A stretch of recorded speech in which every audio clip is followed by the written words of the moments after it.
Hi, this is chapter 4 of the Jesus Storybook Bible by Sally Lloyd-Jones from Zondervan. I'm doing this because I love it. My son did read to me this chapter, but I wasn't listening very well. Anyway, a new beginning. Noah's Ark from Genesis 6 to 9. Time passed and many people filled the earth. Everyone everywhere had forgotten about God and were only doing bad things all the time. God's heart was filled with pain when he saw what had happened to the world he loved. Everywhere was disease and death and destruction, all the things God hates most. Now Noah was God's friend, which was odd in those days because no one else was.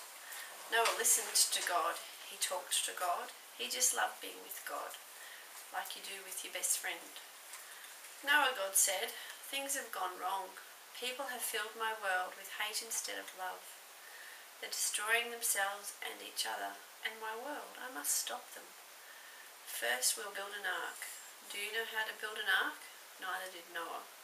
Luckily, God knew, and he would show him. A storm is coming, God told Noah, but I'll rescue you, I promise. I'll send the animals to you, ones that creep and crawl and slither and slime and gallop and hop and bound and climb. And don't forget to pack everyone's food.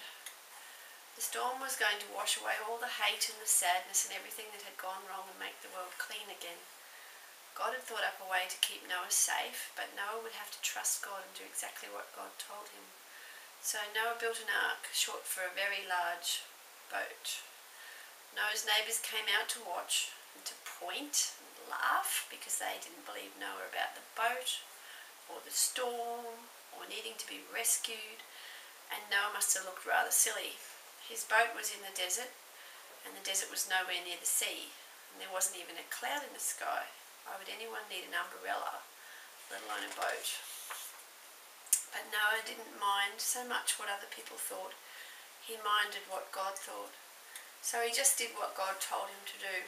When the ark was ready, God said, "All aboard," and Noah's family and all the animals climbed inside, and then God shut the door. And it started raining for minutes that joined up into hours, that joined up into days, that joined up into weeks and weeks. And the rain joined up into puddles, that joined up into rivers, that joined up into lakes, that joined up into a flood that covered the whole world. Their boat that had once seemed so big suddenly seemed very small. But in the middle of the huge storm, in the crashing waves and all the thunder and lightning, through it all, God was with them. And God kept them safe for 40 long days and 40 long nights. Finally the rain stopped. The sun came out and Noah threw open all the windows. "Hooray!" everyone shouted. Noah sent his dove out to explore, and it wasn't long before she brought him back a fresh olive leaf.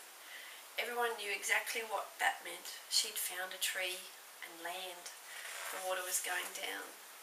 At last the boat landed quite suddenly on the top of a big mountain.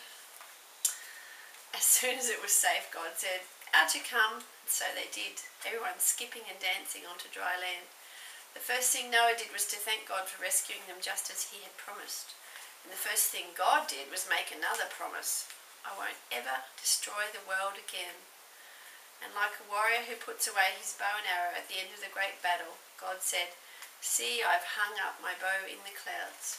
And there in the clouds, just where the storm meets the sun, was a beautiful bow made of light. It was a new beginning in God's world. It wasn't long before everything went wrong again, but God wasn't surprised. He knew this would happen. That's why, before the beginning of time, he had another plan, a better plan. A plan not to destroy the world, but to rescue it. A plan to one day send his own son, the rescuer. God's strong anger against hate and sadness and death would come down once more, but not on his people or on his world. No, God's war bow was not pointing down at his people. It was pointing up into the heart of heaven. And that's where the story leaves it.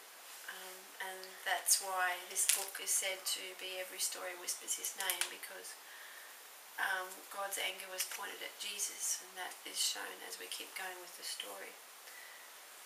Thank you for listening, and I'll probably stop the tape and do chapter 5. Thank you.